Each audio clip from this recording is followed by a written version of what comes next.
Assalamualaikum warahmatullahi wabarakatuh. Warahmatullahi wabarakatuh. Alhamdulillahirabbil alamin wassalatu wassalamu ala asrofil anbiya'i wal mursalin wa ala alihi washabbihi ajmain. Yang terhormat Ibu Dr. Anda Yusra Dewi MPD selaku dosen pengampu mata kuliah seminar pendidikan profesi guru. Yang terhormat Bapak Ibu penguji dan yang saya banggakan rekan-rekan seperjuangan. Perkenalkan, saya Nimatul Hairi Hazarahman SPD selaku moderator pada kegiatan seminar pendidikan profesi guru pada hari ini. Adapun seminar pendidikan profesi guru hari ini akan disampaikan oleh penyaji kita, yaitu Ibu Rahayu SPD, dan akan dibahas oleh Ibu Merlin Zara SPD serta Ibu Puji Pertiwi SPD. Nah, langsung saja kita masuk kepada penyampaian materi terkait desain inovasi dan perubahan paradigma terhadap makna guru yang akan disampaikan oleh Ibu Rahayu. Kepada Ibu disilakan. Baik, sebelumnya saya ucapkan terima kasih kepada moderator. Saya akan menyampaikan hasil seminar pendidikan profesi guru yang telah saya alami, yaitu membangun paradigma baru terhadap makna guru. Nah, yang pertama itu saya memilih hasil refleksi 1 atau 2 pengalaman belajar yang dianggap paling unggul dan paling bermakna menurut saya. Kemudian saya merumuskan perubahan paradigma tentang makna guru, dan setelah melakukan rangkaian refleksi pengalaman belajar melalui mata kuliah seminar. Nah, hal itu yang saya dapatkan itu adalah merefleksi mata kuliah yang paling bermakna, kemudian melakukan desain inovasi atau invasi, kemudian paradigma baru terhadap makna guru. Nah, pembelajaran yang paling bermakna yang menurut saya itu adalah filosofi pendidikan, di mana melalui mata kuliah filosofi pendidikan saya mendapatkan makna mengenai pendidikan yang sebenar-benarnya. Kemudian pada pembelajaran berdiferensiasi, melalui mata kuliah pembelajaran berdiferensiasi, saya mendapatkan makna bahwa bagaimana pembelajaran yang harus dilakukan kepada peserta didik. Nah, best practice atau pengalaman terbaik yang saya dapatkan itu adalah pada filosofi pendidikan, yaitu pendidikan dan pengajaran menurut Ki Hajar Dewantara, di mana pendidikan itu merupakan proses memuliakan manusia sehingga memuliakan manusia dan memerdekakan dari segala aspek kehidupan, baik secara fisik, mental, jasmani maupun rohani. Kemudian pendidikan yang menuntun, bukan menuntut. Dalam prosesnya, peserta didik seharusnya merasa dituntun, bukan dituntut untuk mendapatkan suatu hal dari proses pembelajaran. Kemudian ada kodrat alam dan kodrat zaman, di mana setiap peserta didik itu memiliki kodrat alam yang tidak bisa diubah, misalnya potensi, bakat, kemudian dan minat dari peserta didik. Lalu ada kodrat zaman, di mana pembelajaran yang dilakukan itu harus sesuai dengan di mana masa peserta didik tersebut sedang belajar. Karena pada masa saya belajar itu tidak sama dengan masa peserta didik sekarang ini. Dan yang terakhir, kemudian ada sistem AMONG, asah, asih, dan asuh. Sistem AMONG itu adalah di mana guru menjaga dan mendidik peserta didik dengan kasih sayang. Kemudian yang terakhir itu ada taman siswa. Taman siswa ini memiliki slogan yang mana Inglang Sosim Tulodo, yang artinya di depan sebagai teladan, kemudian Ing Madia Mangun Karso, di mana di tengah memberi arahan. Kemudian yang terakhir itu ada Tuturi Handayani yang sering kita dengar, yaitu di belakang memberi dorongan. Nah, dari situ adalah karakter bagaimana seorang guru itu harus bersikap dan bagaimana seorang guru harus bersikap layaknya seorang guru.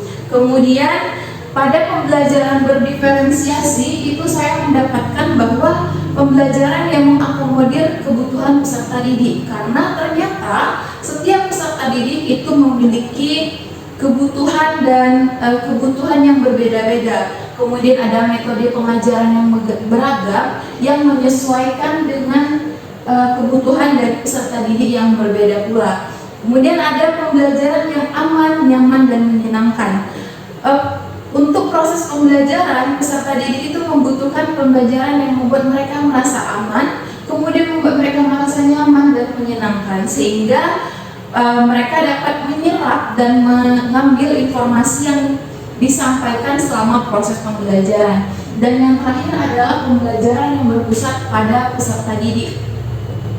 Hal ini menjadi suatu pengetahuan baru bagi saya, karena selama pengalaman saya menjadi peserta didik, yang saya alami itu adalah pembelajaran itu berpusat pada guru, bukan pada peserta didik.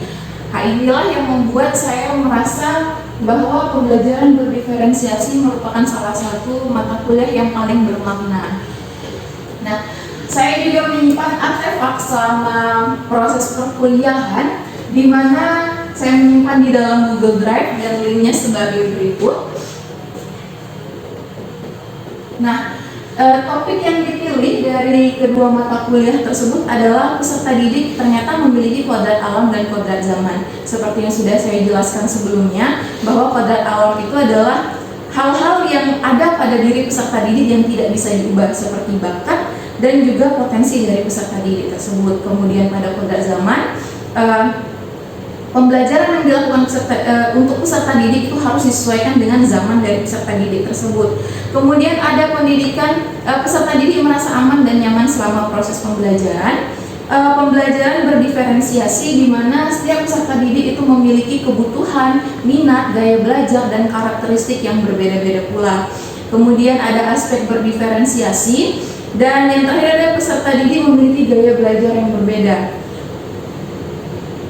Dari apa yang saya pelajari, saya membuat sebuah desain inovasi. Tapi sebelumnya saya akan menyampaikan apa itu desain inovasi atau desain invensi. Nah, desain invensi itu adalah sebuah penemuan yang benar-benar baru dan belum pernah ada sebelumnya. Kemudian desain inovasi itu adalah konsep yang dipelajari sebagai suatu hal yang baru. Jadi sebelumnya ini sudah pernah ada, namun bagi saya ini adalah hal yang baru dan akan saya coba terapkan. Nah, dari hal tersebut saya menyusun sebuah rancangan bagaimana saya menemukan desain inovasi tersebut, yaitu ketika saya menghadapi sebuah permasalahan, ketidaktertarikannya peserta didik dalam belajar, terlebih saat jam terakhir di sekolah. Beberapa kali saya mendapat pengalaman, saya mengajar pada jam-jam rawan, yaitu di saat jam terakhir di sekolah yang mendekati bel pulang sekolah. Pada saat tersebut, peserta didik cenderung sudah lelah, sudah ngantuk, dan sudah merasa lapar sehingga tidak tertarik selama proses pembelajaran. Nah, kemudian dari masalah tersebut saya menemukan sebuah solusi, yaitu menciptakan proses pembelajaran yang menyenangkan berbasis Teams Game Tournament, di mana perencanaan itu saya membuat modul ajar dengan menggunakan mode pembelajaran Teams Game Tournament. Kemudian nantinya saya akan melakukan uji coba, di mana melaksanakan pembelajaran berbasis game di kelas dengan materi teks argumentasi. Kemudian yang terakhir, setelah saya melakukan uji coba, saya akan melakukan revisi, yaitu memperbaiki kekurangan yang saya peroleh selama uji coba nantinya. Nah, desain inovasi saya adalah penerapan pembelajaran berbasis Teams Game Tournament dalam pembelajaran bahasa Indonesia di SMA. Nah, Teams Game Tournament itu merupakan tipe pembelajaran kooperatif yang menempatkan peserta didik dalam kelompok belajar yang nantinya akan saling bekerja sama dan saling membantu dalam memahami materi pembelajaran. Nah, dengan hal ini akan meningkatkan keaktifan belajar dari peserta didik karena melibatkan seluruh aktivitas peserta didik tanpa memandang status dan menciptakan kondisi kelas yang menyenangkan karena mengandung unsur permainan. Dan kelebihannya lagi adalah mungkin peserta didik akan lebih merasa tertarik selama proses pembelajaran karena tidak akan merasa bosan selama prosesnya. Nah, menurut Slavin tahun 2010, Tips Game Turnamen itu terdiri dari 5 langkah tahapan. Yang pertama itu tahap penyajian kelas, kemudian belajar dalam kelompok, kemudian permainan, pertandingan, dan penghargaan. Tahap penyajian di dalam kelas atau class presentation itu adalah di mana guru menyampaikan materi-materi apa yang akan dipelajari oleh peserta didik. Nah, kemudian pada tahap kedua, belajar dalam kelompok itu di mana guru meminta peserta didik untuk belajar dan memahami materi secara berkelompok. Dan ini termasuk ke dalam proses belajar dengan teman sebaya. Kemudian itu ada permainan atau games. Setelah peserta didik memahami dan mengerti semua materi yang akan dipelajari, maka akan dilakukan sebuah permainan yang membuat peserta didik lebih memahami materi yang akan disampaikan. Kemudian yang keempat itu adalah pertandingan atau turnamen. Turnamen di sini membuat setiap kelompok berlomba-lomba untuk menjawab sebuah soal atau melakukan sebuah tantangan yang sudah disiapkan oleh guru. Kemudian mereka akan berlomba-lomba mendapatkan poin tertinggi. Nah, kelompok yang mendapatkan poin tertinggi akan diberikan penghargaan pada tahap kelima. Penghargaan tersebut dijadikan sebagai motivasi bagi peserta didik agar nantinya akan lebih semangat dalam proses pembelajaran.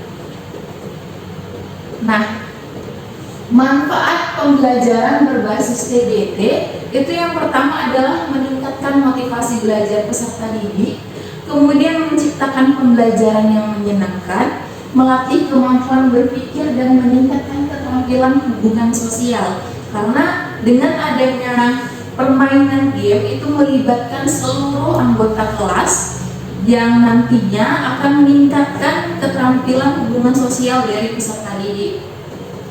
Nah, langkah-langkah implementasi tim games turnamen yang saya buat itu yang pertama ada peserta didik dibagi menjadi beberapa kelompok dengan anggota 5-6 orang. Kelompok dibagi berdasarkan gaya belajarnya. Kemudian setiap kelompok dipersilakan untuk memahami materi melalui flipbook, salindia presentase, modul, buku, video, permainan, dan lainnya yang sudah saya siapkan sesuai dengan gaya belajar mereka. Kemudian guru memastikan pemahaman peserta didik dengan melakukan permainan. Nah, yang kemudian guru menyiapkan kartu berisi pertanyaan. Kartu ini opsional, bisa menyiapkan kartu atau jenis dalam bentuk lainnya. Yang penting hal tersebut berkaitan dengan permainan yang nantinya peserta didik dapat terlibat. Kemudian yang kelima itu adalah setiap kelompok sebelum permainan dimulai, setiap kelompok diberi poin sebanyak 50 poin. Nah, setiap kelompok harus mengirim anggotanya untuk menjawab pertanyaan yang dipilih dari kartu yang sudah disiapkan oleh guru. Kelompok yang berhasil menjawab dengan cepat dan tepat akan diberi poin 5, tercepat kedua diberi poin 3, tercepat ketiga diberi poin 2, dan selanjutnya diberi poin 1. Jika salah, poin akan dikurangi sebanyak 3 poin. Kemudian, kelompok yang berhasil mendapatkan poin terbanyak itu adalah pemenangnya. Nah, dari hasil refleksi pembelajaran bermakna yang saya alami selama proses perkuliahan, terdapat perubahan paradigma terhadap makna guru. Nah, pada filosofi pendidikan, berdasarkan mata kuliah filosofi pendidikan, makna guru yang saya dapatkan adalah belajar harus dalam keadaan bahagia, tidak tertekan, dan harus bertumbuh sesuai dengan kodratnya. Pembelajaran harus berpihak pada peserta didik. Kemudian dari pembelajaran berdiferensiasi, saya mendapatkan bahwa ternyata sangat berkaitan erat dengan mata kuliah filosofi pendidikan, di mana melakukan pembelajaran itu harus berpusat pada peserta didik dan peserta didik akan berkembang dengan sesuai kemampuannya. Makna guru yang saya dapatkan adalah setiap peserta didik itu memiliki kebutuhan belajar yang berbeda, karakter yang berbeda, gaya belajar yang berbeda, dan kesiapan belajar yang berbeda pula. Nah, makna guru sebelum PPG itu di mana saya mengetahui bahwa guru berperan sebagai pengajar, pemberi materi kepada peserta didik dengan metode ceramah, berfokus pada materi dan teacher center atau berpusat pada guru, di mana guru yang berperan aktif selama proses pembelajaran. Kemudian nilai menjadi tujuan utama dalam proses pembelajaran. Nah, makna guru setelah saya melewati berbagai macam proses mengikuti PPG Prajabatan ini, saya mendapatkan bahwa guru berperan sebagai fasilitator. Pembelajaran itu berpusat pada peserta didik, kemudian berfokus pada kemampuan peserta didik. Kemudian guru juga harus mengenal karakteristik peserta didik dan menciptakan pembelajaran yang aman, nyaman, dan menyenangkan. Pemberdayaan peserta didik juga diperlukan. Kemudian pengembangan keterampilan sesuai abad 21. Nah, paradigma baru terhadap makna guru yang saya dapatkan itu adalah guru berperan sebagai fasilitator yang membantu peserta didik selama proses pembelajaran dalam pengembangan pengetahuan peserta didik dengan berbagai metode pembelajaran sesuai dengan kebutuhan, karakteristik, dan gaya belajar dari peserta didik tersebut. Nah, dari hal tersebut saya ternyata mendapatkan beberapa makna bahwa setiap peserta didik itu memiliki keunikannya sendiri, mereka memiliki keistimewaannya masing-masing. Maka dari itu kita sebagai guru itu tidak boleh membeda-bedakan peserta didik dan berpihak hanya kepada satu peserta didik, karena setiap peserta didik itu membutuhkan perhatian khusus dari kita sebagai seorang guru. Nah, kemudian belajar itu bukan tentang nilai dan seberapa cepat, tapi belajar itu adalah sebuah proses yang harus dinikmati dan dihargai. Dengan menikmati dan menghargai proses belajar, maka pembelajaran itu akan menjadi bermakna bagi peserta didik, dan apa yang disampaikan selama proses pembelajaran itu akan terus diingat dan terserap oleh peserta didik. Kemudian peserta didik masih dalam proses belajar, jadi wajar jika mereka melakukan kesalahan. Kesalahan bukanlah hal yang buruk, itu merupakan salah satu proses dari namanya belajar. Jika peserta didik itu melakukan kesalahan, kita sebagai guru patut menjadi fasilitator yang menuntun peserta didik untuk ke jalan yang benar, sehingga kesalahan yang dilakukan oleh peserta didik dapat teratasi dengan baik. Kemudian peserta didik itu akan berkembang dengan baik jika tidak tertekan. Sebagai seorang guru, kita harus melaksanakan pembelajaran yang menyenangkan, sehingga selama proses pembelajaran peserta didik tidak merasa tertekan dan merasa menyenangkan selama proses pembelajaran.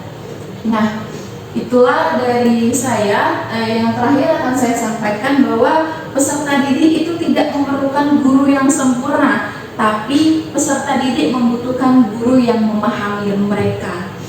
Terima kasih, sekian dari saya kembalikan kepada moderator. Baik, terima kasih kepada Rahayu Afifah yang telah menyampaikan materi seminarnya pada hari ini. Selanjutnya kita akan memasuki acara selanjutnya, yaitu pembahasan dari apa yang telah disampaikan oleh Ibu Rahayu.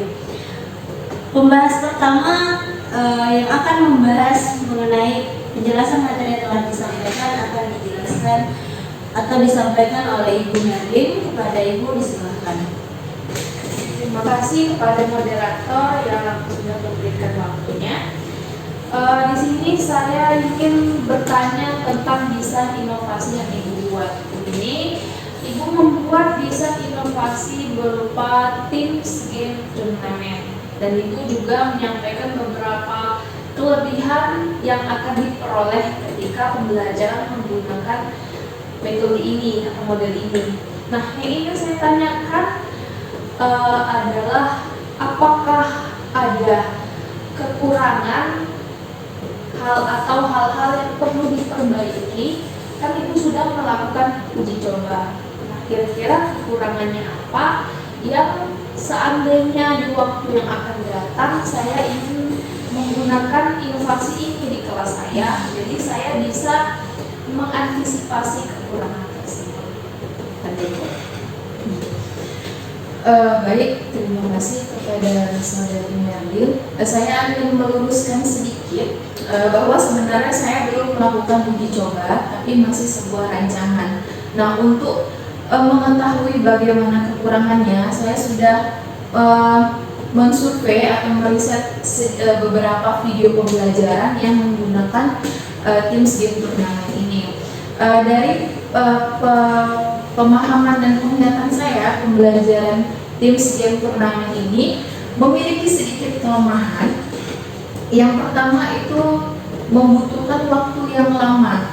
Jadi untuk mengkoordinasi siswa untuk melaksanakan permainan itu tidak cukup waktu 2 JP jam pembelajaran, karena untuk mengkoordinasi siswa yang banyak dan menjelaskan bagaimana permainan tersebut dilaksanakan itu membutuhkan waktu yang lama, sehingga untuk masalah waktu ini sedikit tidak efektif. Tapi untuk mengurangi kelemahan tersebut, sebelum permainan ini dimulai pada pertemuan sebelumnya, guru bisa menjelaskan sedikit demi sedikit hingga nanti di pertemuan berikutnya dijelaskan lagi sedikit lagi. Nah, nanti pada hari hanya pada kegiatan yang akan dilakukan ini peserta didik sudah mengerti paling tidak sebagian besar bagaimana proses pembelajaran berbasis Teams Game Turnamen ini. Sekian. Terima kasih atas masukannya, saudari Rahayu.